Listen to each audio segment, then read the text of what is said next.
Larry Nelson. I'm Instructional Technology Coordinator, also in the Franklin Feeder Pattern and Coronado, along with Brian. And our topic today is an interesting one. Project Share, what is it? Well, it's a TEA initiative. It's a little bit of what we just saw Andy talking about, social networking. It has a lot of what Stan mentioned to us with Web 1.0 and Web 2.0. And then this morning we saw all the aspects of teaching and how we use technology. It's got a little bit of that. When I talk to teachers, I don't focus all of that, and basically this is what I focus on. The ePortfolio, and that's a new area for teachers where we are putting professional information online. Group collaboration, and this is back to a little bit of social networking. We do have Web 1.0, Web 2.0 tools built in. And if teachers want to use it, it is with online course management. Now, it's in all 50 states, and we've got some big backers too. So when we talk about and think about Project Share, we're just not talking about a TEA-only initiative. It's in every state education agency across the country. As far as Web 2.0 tools, this is where I start encouraging teachers to put their professional information online. A lot of the teachers that I have talked to during PLC sessions, we've just completed maybe a series on Weebly and our teacher web pages with Google Sites. And so I'm saying, here's another web page. But this is a web page that is not for parents and students. It's really a web page for professionals, or at least this part of it. And so we put our bio, a biography, a resume, a list of certifications. And I ask teachers, do you know where your certificates are? No. Well, they're online. You're not keeping them in a folder anymore. They're there. And a lot of our newer teachers have been using them quite a bit. I know when I worked at UTEP and Alternative Certification, the link to our teacher certificates was just standard operating procedure. We didn't want that paper. We wanted the link to the certificate. So I encourage teachers and we'll send them that link. We also include Web 2.0 tools that we saw a lot with Stan talking about. But these are on-off. They're there if we want them. They're there if we don't want to use them. And then as far as group collaboration, I encourage teachers, because basically it's these two groups that I look at in Project Share because it's a very overwhelming database management process, is in group collaboration. Now, when I talk to the schools, the teachers that are with the Texas Literacy Initiative grant, and our iPads, I said, this is an area, this is a tool that we can get a lot of information from. So for those 39 schools, joining Tim Holt's Texas EPISD Texas Literacy Initiative group is a well worth group in joining. Yeah, you'll get a lot of emails. You want to maybe delete them, but you've got a lot of information there. When I work with teachers that are not part of the TLA grant, then I say, let's go to this group. It's not quite as an active group, but it's the process that we're interested in. Now, when we log into Project Share, there are two sites, epsilon.com and projectsharetexas.com.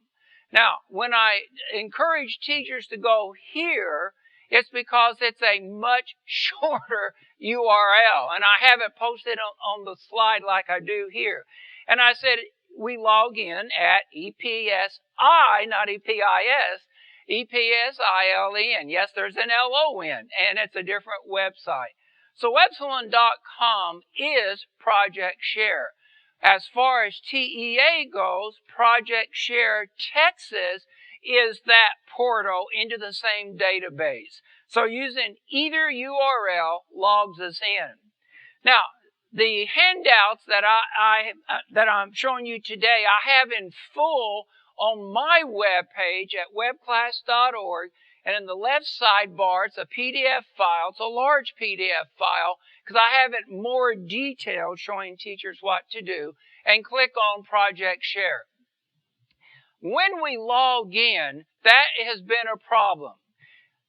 We log in at epsilon.com and basically we log in with district username and password. Now the problem comes that that only works with maybe 80% of us.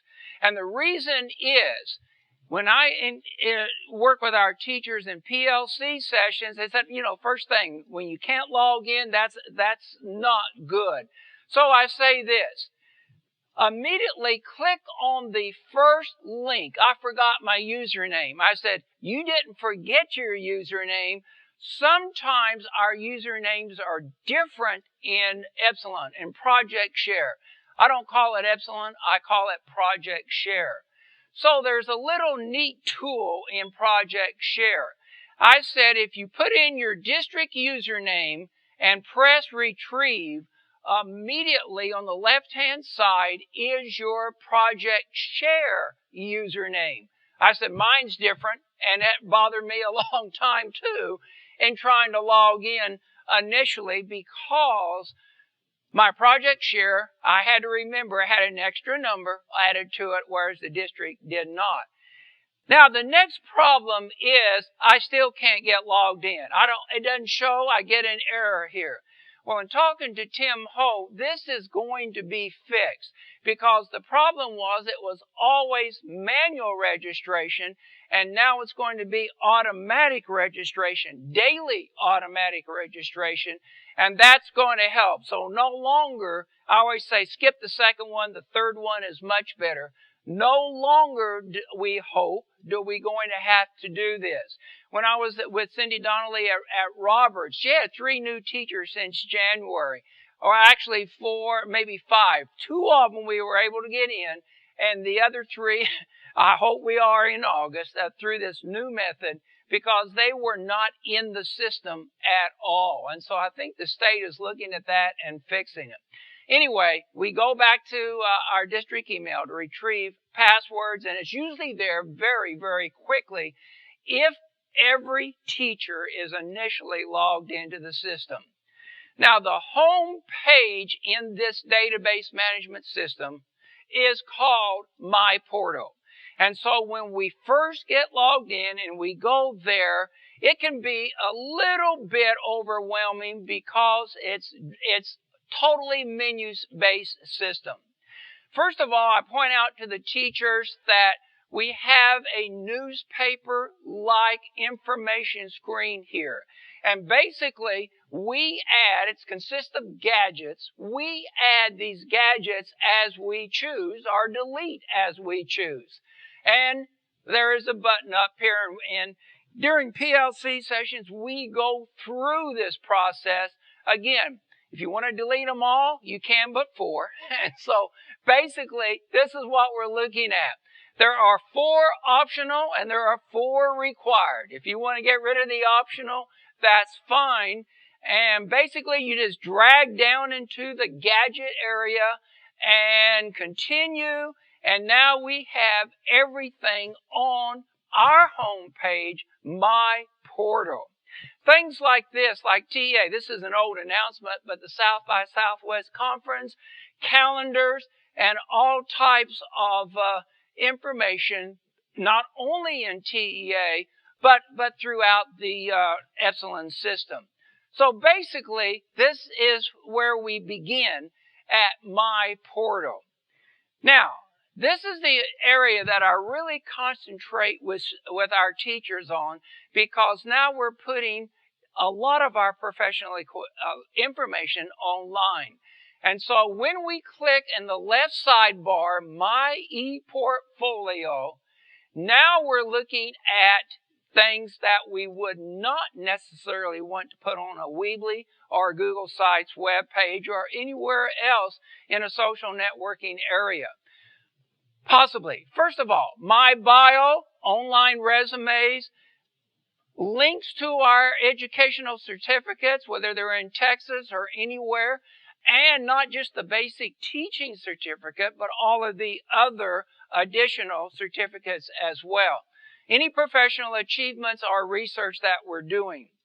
We can also search the system and look for other teachers, other professionals like us that are doing similar research and want to have similar class situations or whatever.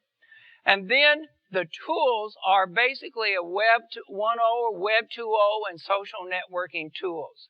Well, let me show you some examples of my ePortfolio, the ePortfolio. Basically, when we look at the top and we log in, our name appears.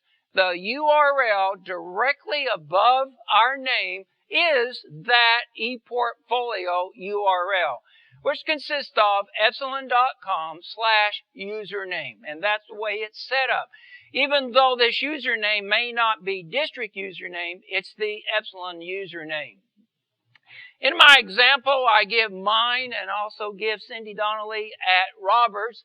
And so I caution everyone or alert everyone that basically when we put information here, we have three choices of how it's displayed. Do you want everyone seeing it? Yes or no? And it's our choice. I say when you look at mine, to make it easier, I do have it in the public sector. The Epsilon choice is those that are in any of the 50 any of the 50 educational agencies, and then institution is EPISD. So we can really narrow it down and use a filter of this sort. Now, basically, when we look at an ePortfolio such as mine, sometimes we may or may not want to include a picture. It's a little hard to get a good, clear picture into that. We can put our bio and other things like teaching interest and academic interest. Cindy at Roberts put on things like the initiative at Roberts that she's interested in. She put her research and then titled it My Biography. And so basically you can see that we have a professional page. We'll continue looking on.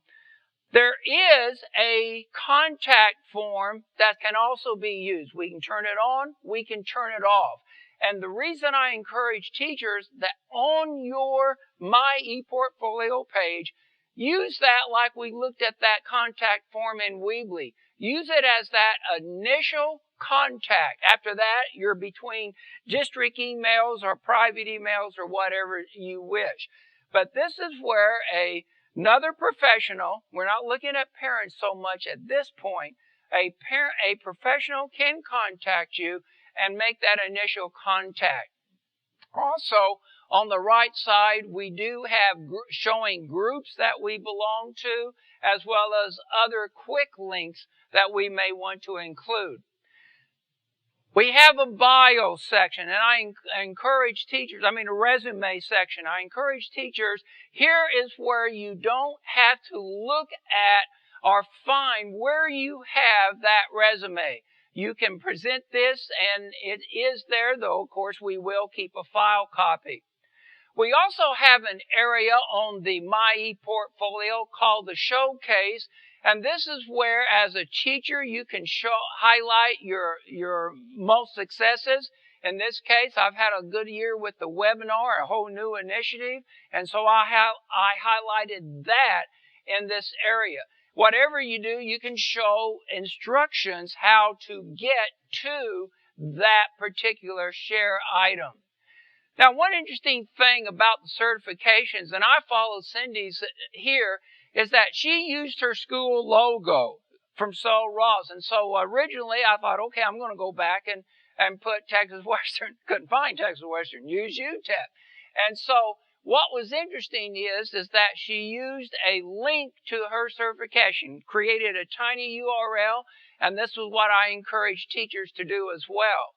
On my area, I did basically the same thing. I put a link to the teaching certificate so that anyone can find that teaching certificate very quickly without having to worry about paper and so forth.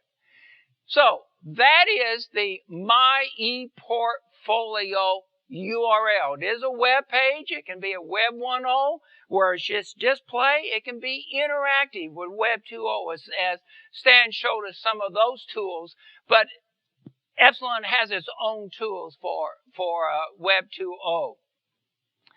Now, one of the things that I encourage teachers as we get started is check under My ePortfolio, select the contact information. And this is what I sort of whet their appetite and get them started, kind of prime the pump on this. I said, notice that everything is here. Wow. I said, yeah, that's uploaded. See, everything is here. Some things that are not is, what grades have you taught? So check that right now. You have taught K-12, check every box, and so forth.